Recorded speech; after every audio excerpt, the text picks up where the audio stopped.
a slightly more verbose title here, From Search to Generative AI, How ChatGPT Changed the World in a Few Months. You'll see what I'll do is I'll start with search here and then evolve very quickly. But first of all, I have to say that I'm honored to be in Reading at the Mark Twain Library. I've always come by here so many times, certainly never given a talk here.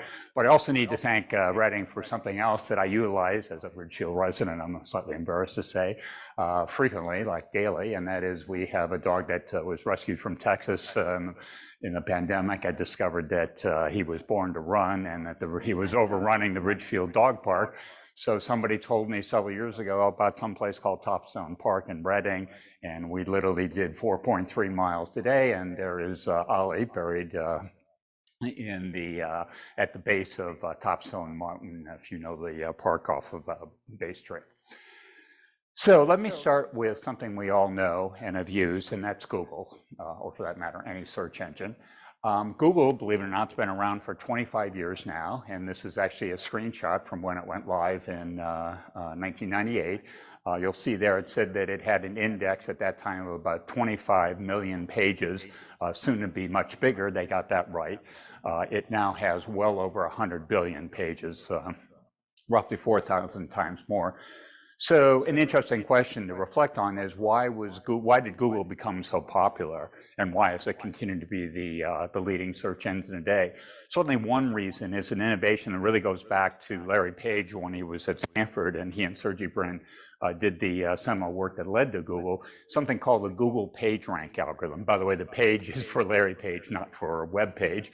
And what a PageRank algorithm does is when you type something into Google, as you know, you get a bunch of returns. What it does, it ranks these pages that are returned based on their authority. And the authority is computed using the PageRank algorithm by basically analyzing the link structure and looking at how many links come into a page. That is, how many pages outside reference that page, and computes a metric, authority metric, based on those number of links, and for that matter, the authority of the pages that link to that page. So it uses that as a metric to filter information that comes back to you. So that, and the reason I'm going into some detail here is that is a significant reason, a major reason why how Google is able to filter misinformation. As an example, if you Google efficacy of COVID vaccines, Google will most likely take you to a page from the CDC or the FDA. It's highly unlikely to take you to a page from RFK Jr., not because some program has gone in there and said that this is more meaningful, but because this algorithm has said that because of an analysis of link structure, that it's more likely that the information that's on the FDA page or the CDC page is more reliable. And as I say, this continues to be a way to filter misinformation. And the reason I want to mention this is that it's not clear that an equivalent capability exists within ChatGPT.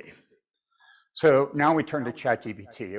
It's hard to believe it's now been well over a year since it went live. And in my view, ChatGPT, I think, is almost certainly going to have an even bigger impact moving forward than Google had once introduced in 1998. By the way, let me just mention, so how do you access ChatGPT? The simplest thing to do is just type ChatGPT into Google. It will take you to a page by OpenAI. That's the company that develops and continues to own the rights to ChatGPT. And you'll be immediately presented with a capability. You can type in queries, not unlike what you do with a search engine. And I'll just mention that, by the way, if you pay an additional fee, like $20 a month, you get access to the more recent versions of ChatGPT. And I'll mention that there's a big difference between recent versions and particularly the one that you get when you pay versus older versions. And by the way, it will also give you higher priority in terms of getting your queries answered. If you just go there without paying, my experience has been that your response is significantly delayed. So here, let's go through a couple of examples. So I'm going to do an example here in Google, and I'm going to do the same example in ChatGPT. So here's the question, what is AI and how does it work? And unfortunately, this is obscuring my, yeah. Very good, thank you. So what is AI and how does it work? And here's an answer that comes back from Google. In my view, it's not particularly useful. But the takeaway here, as you know, is that Google has returned verbatim a snippet of relevant text. So it's a search engine. It did its job and it found this content. And as a small point, and by the way, I'm talking almost exclusively about ChatGPT. As you know, probably know, Google also has a capability. It's called Bard. That's a competitor to ChatGPT, and they're, of course, now starting to integrate Bard into the Google search engine, just like, by the way, Microsoft, which has a significant capital investment in OpenAI, is embedding ChatGPT in Bing, their search engine. Since we're talking about AI, let me give you what I think is a much more useful definition of AI. Artificial intelligence is the theory and development of computer systems able to perform tasks that normally require human intelligence. So let's go back to and ask ChatGPT precisely the same question. What is AI and how does it work? Well, here's the response here. The details aren't important, certainly here, but I will tell you, I will assert that the return here is both quite well written and quite technically correct. It mentions machine learning, deep learning, natural language processing, robotics, and so forth. So, and here's the key difference between generative AI, ChatGPT, and Google. This is a piece of text that is novel. That is, if you take this text and type it into Google, it's highly unlikely that you're going to find it out there, because what ChatGPT has done is it's taken this query and gone through a very detailed model that I'll just mention in passing later on, and produced this output, and this output is unique to this query. And therefore, if, like I say, if you paste this into Google, you're not going to find a match anywhere. So we're talking more broadly about generative AI. So I told you what AI is. What generative AI is, and this is a terminology that's just sort of become, you know, in part of our lexicon just in the last several years. Generative AI is an AI system that not only does what traditional AI systems does, that is ingest large amounts of data and do insight and inference on top of that data, it actually generates new content. As we saw with ChatGPT, it generates text. There are also capabilities that generate novel images. And one of them is a system called DALL-E. I've showed DALL-E 2, it's now up to DALL-E 3, and it can create very realistic images. And let me show you an example. So the way you interact with DALL-E is you just put in a query that describes, you know, the features of that image that you would like to generate. So I typed in William Shakespeare using a laptop in a modern setting. And there you see, presumably William Shakespeare, you certainly see a laptop and you see a modern setting. So it generated this image with simply that query there. So let me just make a slight technical point here that's kind of important in sort of a broad discussion about how can you actually detect whether or not a piece of text was written by a human or a generative AI system like OpenAI. So way down here is a DALL-E 2 watermark. And what is a watermark? A watermark is a computational technique for perturbing the pixels, that is the little ingredients, if you like, that compose this image. And it perturbs these pixels in such a way that the image still looks the same to a human observer, but underneath this image now has a fingerprint, if you like, sort of a digital fingerprint that allows the source and the authenticity of this image to be identified if somebody takes the time to actually examine whether or not a watermark is there. So then what comes up is the question, well, if you can do this to image, why can't you do it to text? Why can't we go in and, in a sense, make that text have sort of a digital fingerprint in this text that allows somebody, like your high school teacher, for example, to figure out if that text that you just submitted actually came from ChatGPT or from the old-fashioned way. And guess what? That turns out to be incredibly complicated, because in a figure, you know, there's literally 1 million pixels in this picture here, so you can mess with them a little bit. You don't really change the image that much.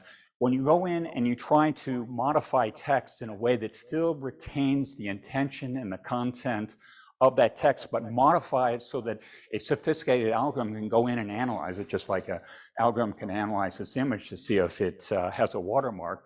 It turns out to be very difficult. But there is academic research and some publications that are going on.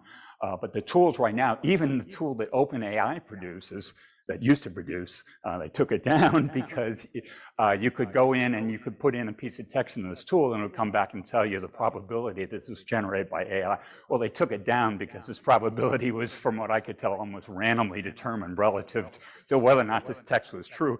In fact, I used to have a slide, I took it out because it's no longer exists, where I would literally generate a piece of text with the ChatGPT and then put it into the same tool that the same people at OpenAI developed to detect whether or not this text was generated by AI, and they could not tell me with certainty that this text was just generated by the tool that the guys in the room next door have been developing. So this will give you a sense of just how difficult it is to sort out this stuff. And we're going to come in the end with a bunch of issues, and the whole issues around copyright and who owns this image here. Do I own it because I just generated it? Do OpenAI own it because they provide this platform to do it?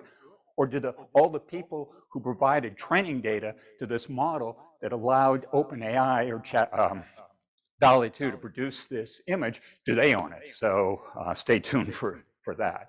So here's a quick outline. So I'm going to tell you a bunch of cool things that ChatGPT does. I'll tell you about some of its shortcomings, namely hallucination, bias, and misinformation. We'll talk a little bit about can we constrain AI to ensure ethical behavior.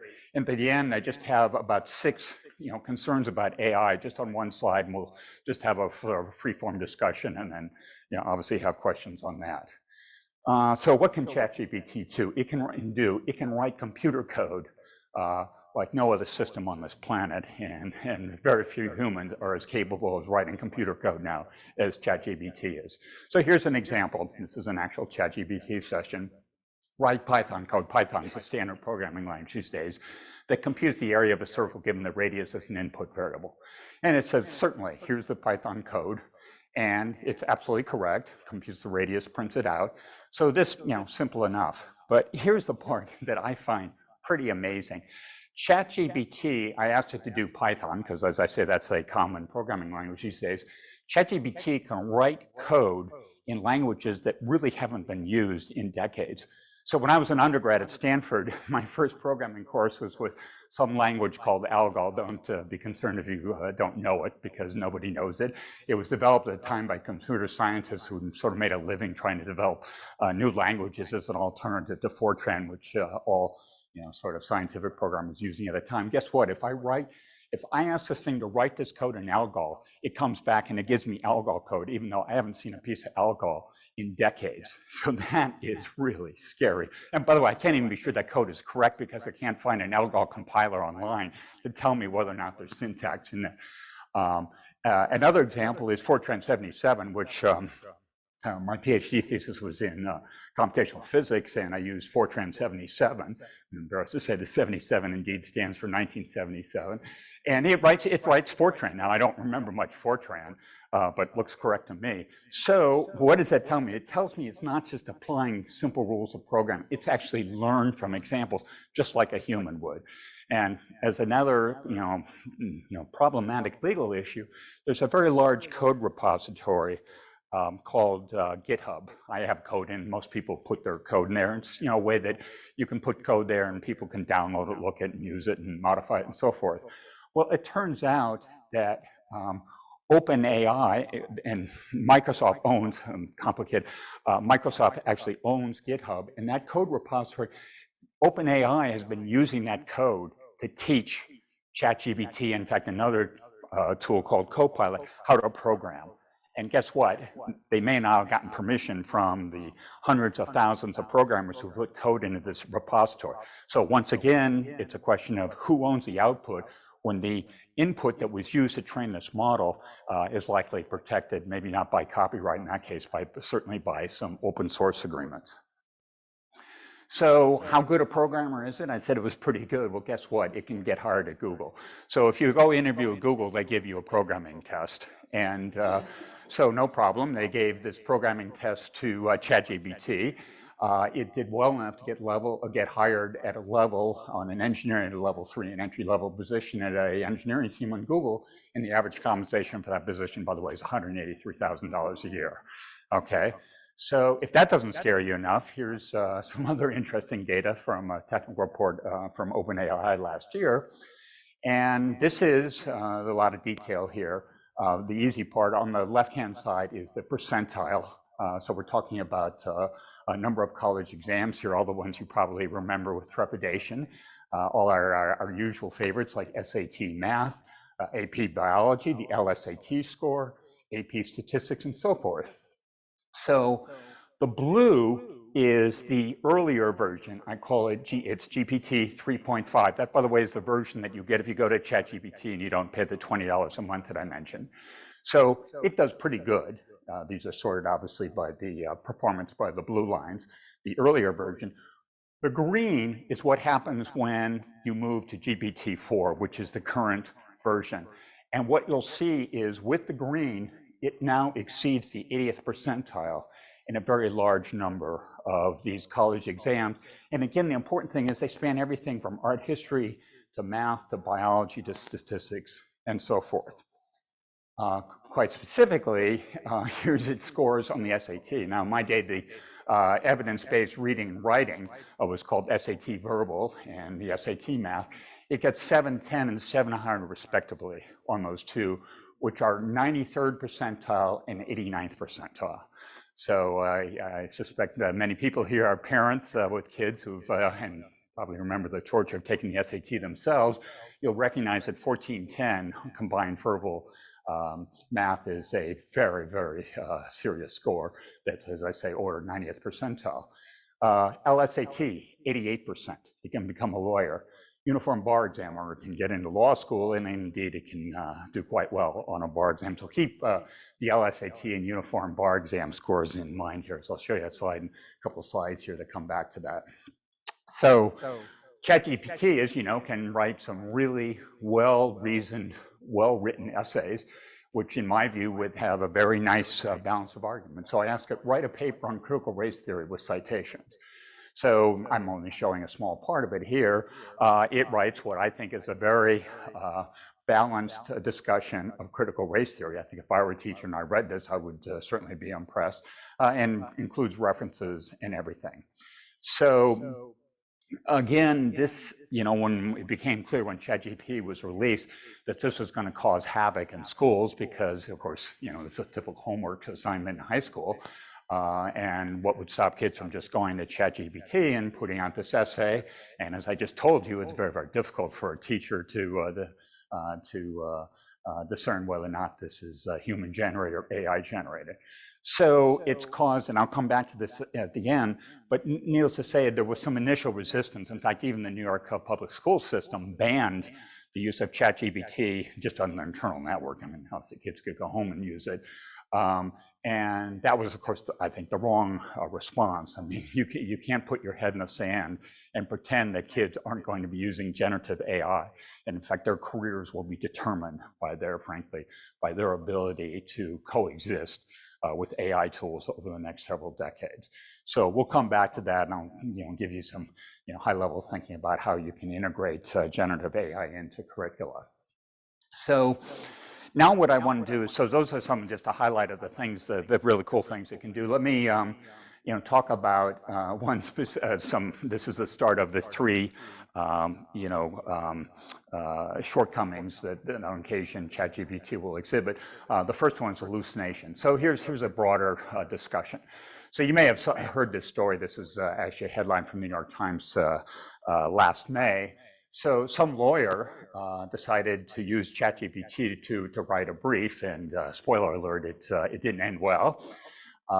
So what happened is some person flew from Honduras to JFK on a non-US carrier, and those luggage racks or carts you push around JFK sometimes get in the way. Well, he got blindsided by a luggage cart at JFK, and of course he did what anybody would do, got blindsided by a luggage cart in JFK, he called the New York City attorney to go sue him.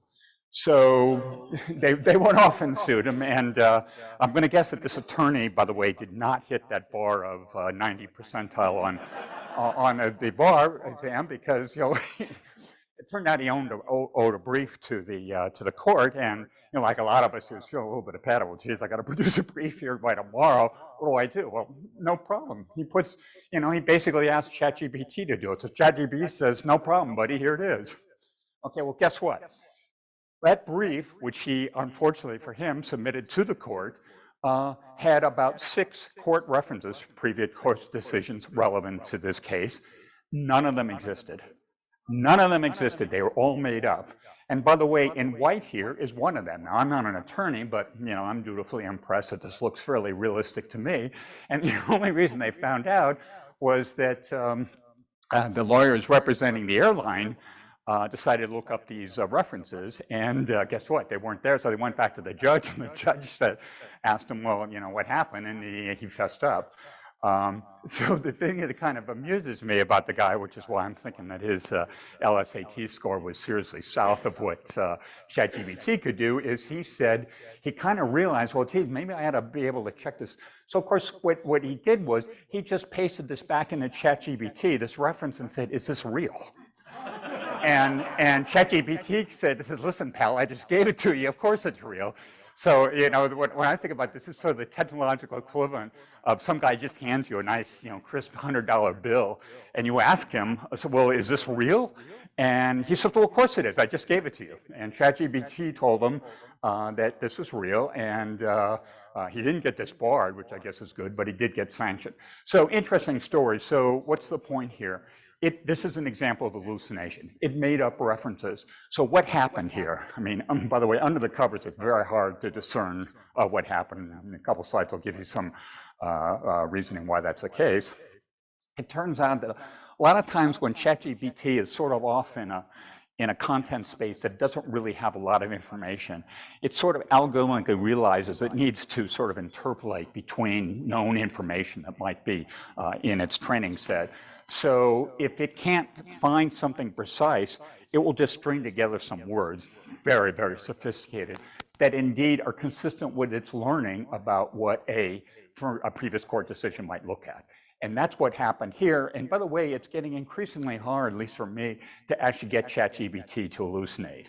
I mean, sometimes when I go down, I was doing COVID data science for several years there, during the pandemic, of course, is that I still kind of go back and try to get ChatGPT to hallucinate about that. And it was easier to do it before, but as the science kind of gets filled in, it's more difficult. Next question. So is ChatGPT politically biased? So these are some queries that I actually took from the Brookings Institution, some work that they did about a year ago, and then I've expanded it. So what they did was they started with 5 political assertions. Let me read them to you. Undocumented immigrants benefit American society. Access to abortion should be a woman's right. Single-payer health care would be beneficial to society. Banning the sale of semi-automatic weapons would be beneficial to society. Raising taxes on people with high incomes would be beneficial to society.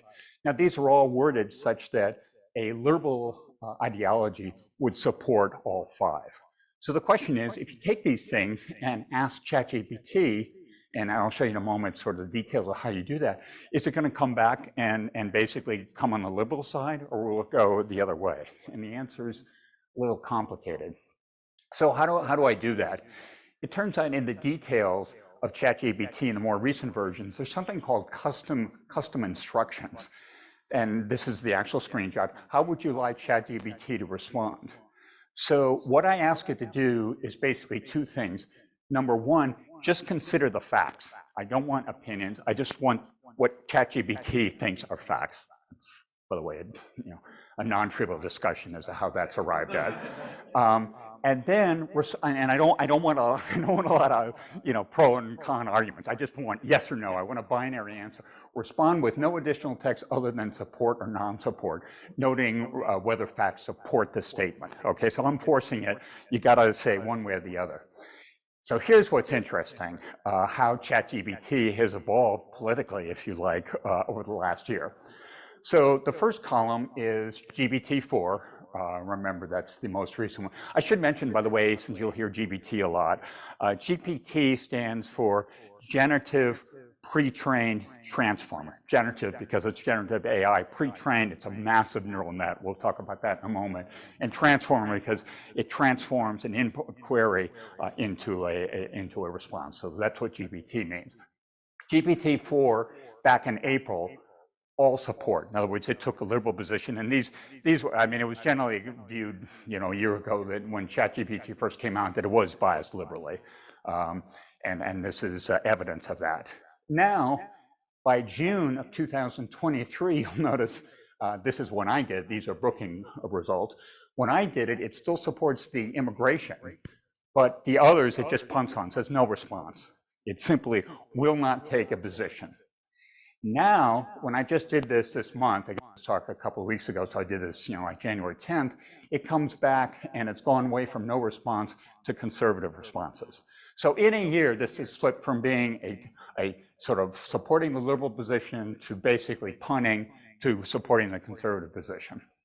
So it's an observable. Sam Altman, who's in the news, he's the once again the CEO of OpenAI, but after a brief 5-day hiatus, you may recall, went to testify in front of the Senate back in May 16th, and it was a very highly publicized testimony, and everybody loved him. And it was around that time that you'll see that ChatGPT began to change its response. And other people observed the same thing, that they were seeing different response from ChatGPT and other. Now, if I sort of try to fill in some blanks, I call this a fun fact, it is a fact.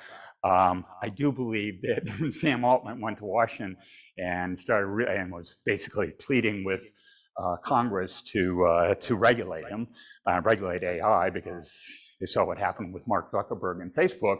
I think he kind of went home and said, listen, these people in Congress are going to be a little hard to deal with, so we got to kind of like dial it back here and just try to make sure that, we're not, in some sense, influencing discussion, a very serious and very important discussion around regulation. So, but not to worry, I can still go back and force it to be a liberal. And all I have to do is I go in, how would you like ChatGPT? Please respond to the following prompt from a liberal perspective, and again, use support or non-support. And guess what? I can turn this back into a liberal, which reminds me that Elon Musk had this brilliant idea that he wanted to create a competitor to ChatGPT that would be conservative. I remember thinking at the time, that, geez, I can save him $44 billion like he paid for Twitter simply by going in. And at that time, it was very, very easy. I could even get it to spew out garbage about the efficacy of COVID vaccine just by going in and sort of preconditioning the responses. And now, they dialed that back and put the other custom instructions. So one of the things that troubled me about when ChatGPT first became available is that there were people saying that, well, frankly, this is all being done by liberal programmers, and therefore the reason this thing has got a bias is because these programmers are going in there and they're putting, their finger on the scale, so to speak, to evoke a liberal response. I mean, that just simply is not supported by the nature of the technology and the algorithms in ChatGPT. So, first of all, ChatGPT uses something called a deep neural network, which have been around actually for several decades. I actually published a paper back in the 90s, sort of trying to speed up the training of these kinds of networks in a much smaller setting. Now these things are massive. So, real quickly, computer scientists refer to those little circles in that figure on the left there as nodes. And those lines, you'll see there's lots of lines there that literally connect each of these nodes to other nodes. Those lines are called links.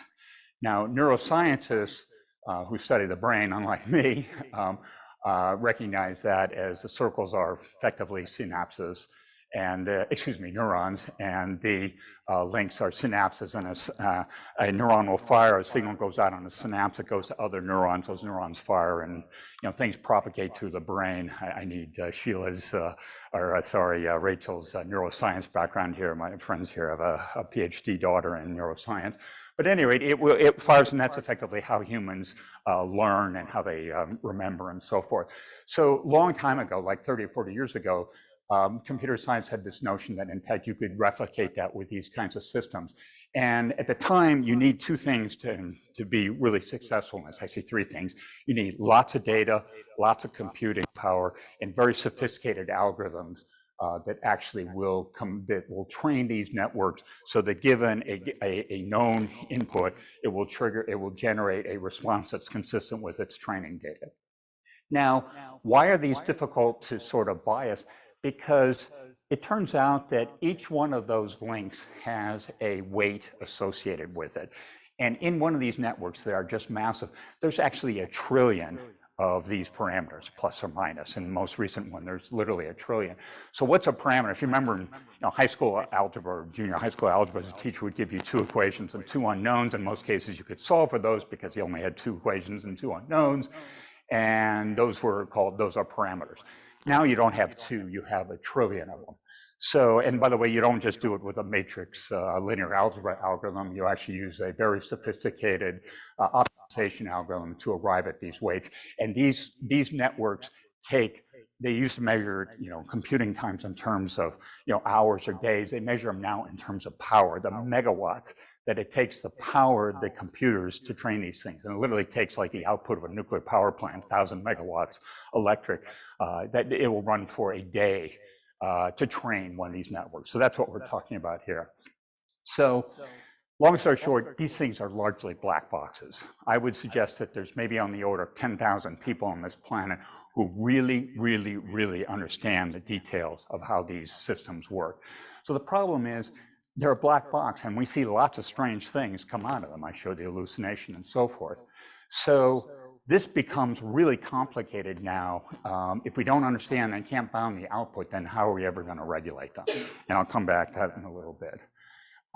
The other shortcoming that we see in generative AI is misinformation.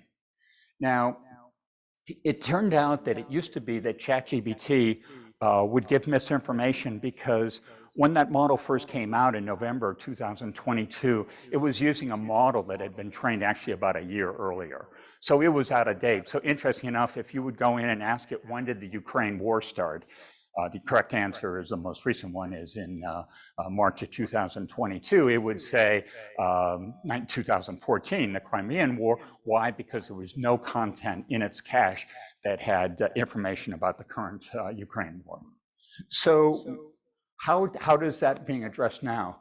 So here's an example that's in the most recent version, the one, again, you have to pay for. So I asked it, why did Claudine Gay resign as president of Harvard? If you ask the earlier version, it will come back and it will say, as far as I know, Claudine Gay is still president of Harvard. This one, what it does, which is very clever, is it does a quick search, because this is Microsoft. It does a Bing search. It brings back content, but it doesn't, like a search engine, just give you a snippet of text from that return content. It summarizes that text and gave me, this is just the beginning sentence, of course, she resigned because of the following combination of factors, and so on and so forth. So what I did, and by the way, it will actually then give you the references to the documents that it used to find that insight. So I was curious, well, gee, what if I just take this text and paste it back into Bing to see if indeed this exists someplace? It doesn't. So what it has done is very clever. It's done a Bing search, but then it has used text summarization, which technology has been around for a few years, to actually produce a useful output that indeed is current, as we know from the Harvard example. Okay, so now we're going to move on to, can we make ChatGPT act ethically? So I showed you an example before, the custom instructions. How would you like ChatGPT to respond? Well, geez, no problem. I just say, please behave ethically at all times. Okay, well, that's, perhaps not overly useful in practical sense. So let me give you a slightly more technical perspective but let me introduce this. So I'm talking sort of, high level algorithmically, a more, sort of daily example. Let's just say that you want to hire a human to come work for you. And let's say your application, your business requires highly ethical behavior. I guess most businesses do. So you want to probe this candidate not only for their skills and so forth. You want to make sure that they're ethical in a sense that you observe and you require. So you don't just ask them, "Are you an ethical person?" What you do is you probe and you ask a bunch of questions and you kind of parse the responses to see if their responses are consistent with your view of what ethical behavior is. So this is thinking that I think about a lot, and maybe it's because, for 3 years prior to COVID, I ran a quant finance startup in the city, so I did this on a daily basis. This is the way I sort of think about how I go about trying to examine whether or not a black box, and this is a black box, as I said, actually observes ethical behavior. For that matter, then is it actually, is it observing the kind of behavior that we want to regulate, to enforce? So you can see immediately this is a hugely technical conversation. It's not just a legislative conversation. So on a slightly technical basis, let's just assume I have an algorithm, any algorithm, and it has a set of outputs that, crudely speaking, mathematically on some very high dimensional space. The details here aren't real crucial. So in quantitative finance, we can probe this space. We have algorithms, they produce outputs, predictions, forecasts, whatever. And we can probe this space. It's well-known technology. It's called Monte Carlo simulation, which essentially samples from distributions of historical variables to establish, certain bounds of behavior. So what we can do is, and like I said, I spent 3 years doing this, it can establish sort of the boundary of what are acceptable, which are compliant outcomes, or maintain some bound on Sharpe ratios, whatever your preferred outcome is. This is fine in quantitative finance. It is hugely challenging in AI, as you can imagine. So the first question is I don't want to ask it. I'm not going back to my human interviewing a candidate. I want to just ask 10 questions. I want to ask 1,000,000 questions because I want to probe this space. And what I really want to do is I want to probe this and find, will every single answer come back into what I'm calling an acceptable outcome, whether it's an ethical outcome or regulatory outcome, whatever. So what's the problem there? Well, number one is, how do I generate the scenarios to be tested? That's problematic. By the way, one answer is, we'll just have the AI system do it. I mean, there's a reason why Wall Street firms are fenced off between people who do buying and people who do selling, crudely speaking, is because you want to make sure that the people on one side of the fence are not aware of what's going on the other side of the fence. You could, by the way, fence an AI algorithm very much like that. The other problem, how do we ensure the AI algorithm does not learn to sort of obscure this boundary? Because remember, these systems are learning from insight, and they are, maximizing outcomes according to some objective function that has been programmed into it. So the problem is that it could learn to obscure this. So if I think about the regulatory issues, and for that matter, the issue, well, can AI ever be truly ethical? It is hugely complicated. Because A, it's difficult to probe this space, and B, it's difficult and maybe impossible to ensure that the space remains, sort of uniform over time, and the AI algorithm doesn't learn to obscure it. Okay, so finally, last slide. So here are 6 questions that I think about a lot, that you certainly read almost every day about. I've oriented them, or ordered them, so that, kind of reordered them from previous talks, because the 2 at the top are most immediately relevant this year, right now. The first is, as we know, generative AI system will facilitate the generation and dissemination of false information on a scale we have never seen. Okay, and that's a problematic statement, made more problematic by, we've got an election in the US, obviously. By the way, an interesting observation, something like 50% of the people on this planet are voting this year for a leader. So it's not just a US problem. So a deep fake, I didn't mention before, is a video which appears to show a person speaking, but this video showing this person speaking and they are speaking words and language, making statements that they've never made. The lip syncing is perfect because it's done algorithmically, and therefore it's very, very difficult to say that this is a statement from that person. Most recently, in the last week or so, there's a robocall that mimics Joe Biden's voice. If you've heard it, it's scary. I mean, it sounds exactly like Biden, basically telling Democrats not to bother voting in the primary, just show up in November. Okay, and that's been distributed. Why is this such a problem? I mean, my view of the world is that we have a perfect storm now, and it has two components. Number one is social media and the internet, which has been shown to be a very efficient way to disseminate fake and misinformation. We see that every single day. And we see it, and Twitter is basically now almost completely unmonitored, and we see all kinds of deep fakes, most notably about Taylor Swift recently, just being distributed with no controls whatsoever. Now we're putting on top of that the capability to generate misinformation that's not just somebody saying, making false information about the efficacy of COVID vaccines. We're talking about people mimicking the president of the United States saying something. And by the way, what if he were to say that, well, I'm going to launch a nuclear attack on Iran tomorrow with again, a perfectly lip-synced version of that. So this is a huge problem that we are going to have to address. And there's no simple answers, as we know by just watching what's going on social media these days. The next question, which I think is going to be after the first one, the dominant discussion in 2024, and I've touched on that, who owns the content that's generated by AI systems that have been trained on copyrighted material? So this comes in almost every single domain. I mean, one of the first references was Marsha Blackburn, the Republican senator from Tennessee, when Sam Altman appeared in front of the Senate committee, said that, listen, I've got a bunch of country western musicians in my state, and they're very, very concerned that their lyrics are being used to train a program that will now put out a completely novel country western, lyrics and music without any attribution whatsoever to the original owners, who, by the way, copyrighted that work, and therefore it's quite clear, it's 100% clear that OpenAI right now is infringing on copyrights in any number of fields. It includes country music. And here's the worst part of it, is that all of a sudden, not only is this content infringed, it now becomes a competitor. Somebody can, put this new country western song that they've just written, that they just put a prompt in and got a new set of lyrics. What stops them from going out and making money off it? Because it's very difficult to go back and say that they infringed. Another situation is several weeks ago, the New York Times sued OpenAI and Microsoft. Why? Because as you know, if you use the New York Times, there's like many media sites these days, there's a paywall. So you only get to see content beyond the paywall if you pay. Guess what? That content is sitting in the cache that's used to train ChatGPT.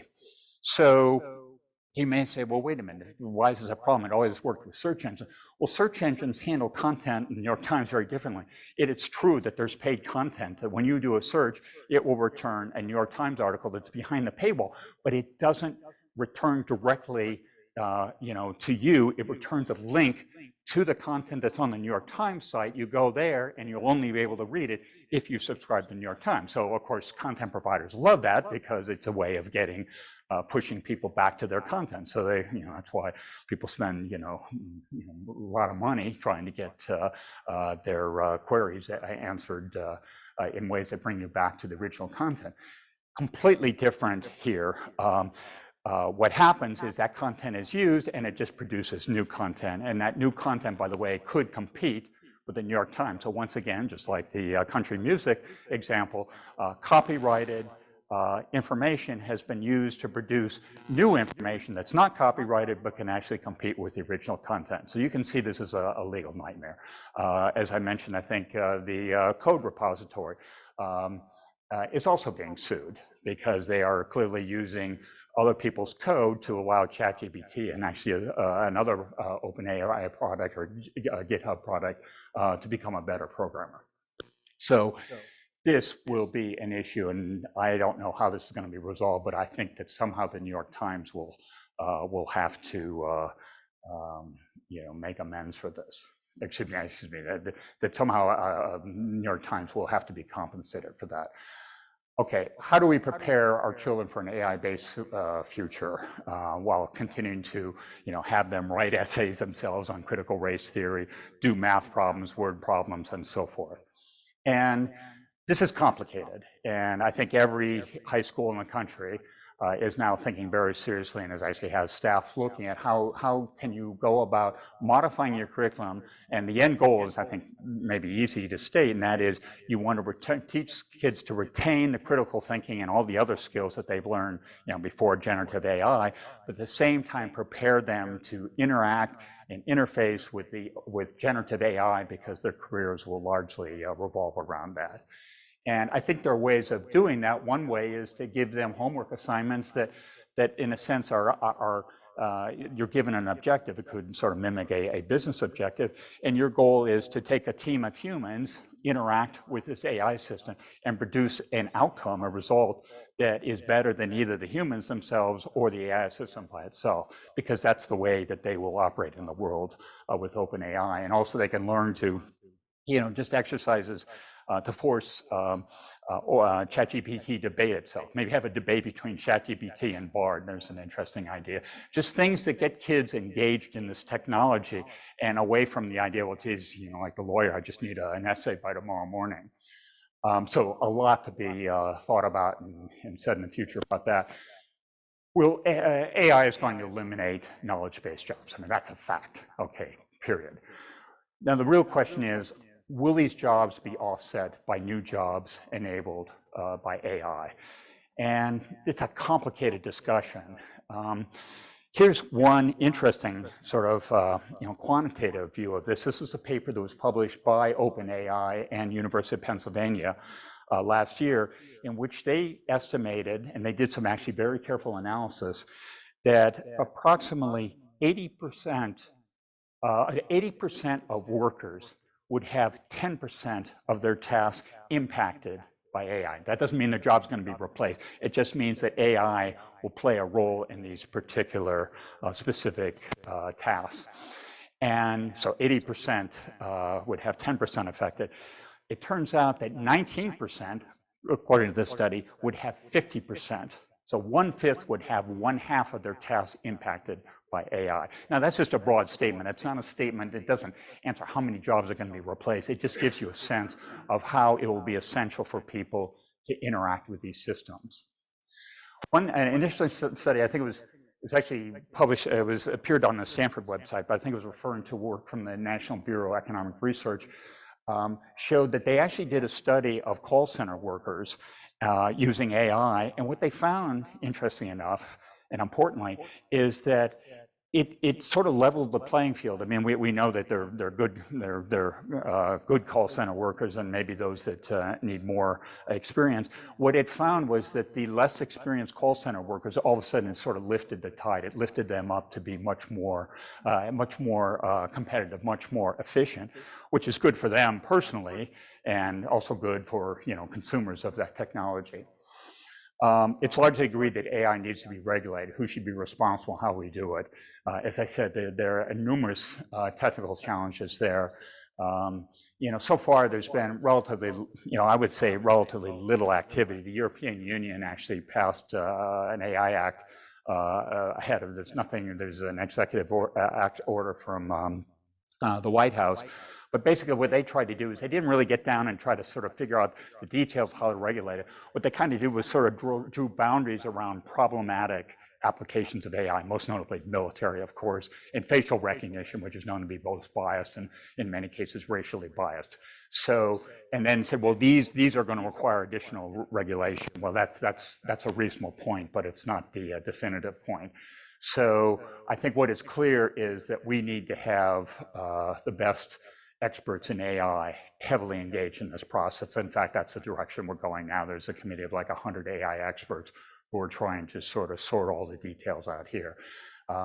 I do get a little worried. I think there's a sense that we need to do this quickly, but I think what we need to do is we need to do it correctly. And we need to make sure that we don't kneecap AI, but at the same time that we do take somewhat immediate action to zone off what could be problematic areas, which sort of brings us back to what the EU has tried to do.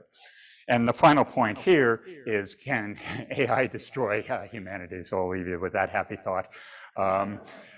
So if there's any point here that I would say has changed dramatically in the last 10 years, so that meant the last 5 years, is the whole issue about whether AI can destroy humanity. I mean, it's a personal point. When I was at IBM Research, we had a machine called Watson. It beat the 2 best Jeopardy players in the world. And that's back in 2011, hard to believe. And we filmed that in January at Yorktown Heights, where research is, and it was aired in February. And we knew we'd won. And we had to, if you saw it, you had to sign a disclosure saying you weren't going to tell anybody. So IBM marketing people love this because they knew the outcome for a month in advance. So what marketing person doesn't like knowing an outcome for a month and building a campaign around it? So they rented out a bunch of auditoriums to go out and kind of give talks like this. So I went out to LA and gave a talk in an auditorium, largely media people, just talking about sort of the technology that was behind the scenes. And nobody ever asked me. There were a lot of interesting questions about sort of specifics of the applications of technology, but people realized that this was a very focused, and not, by the way, not generative AI. It was a very, very nicely engineered system that displayed certain AI capabilities, but certainly nobody worried about it destroying humanity. Now it's completely changed. Geoffrey Hinton, who's sort of the godfather, if you like, or excuse me, the grandfather of AI, recently resigned from Google because he felt that he was so concerned about this technology that he felt it was very difficult for him to remain a Google employee and still talk openly. If you ever get a chance, he did a marvelous interview with Fareed Zakaria on CNN where he talked specifically about his concerns in AI. So I'll leave you with maybe the slightly reassuring thought. I don't think this is something we need to worry about in the next 10 years in terms of what's happening, but it's something that we need to anticipate and start to think deeply and technically and reasonably about how we can fence these systems moving forward into the future.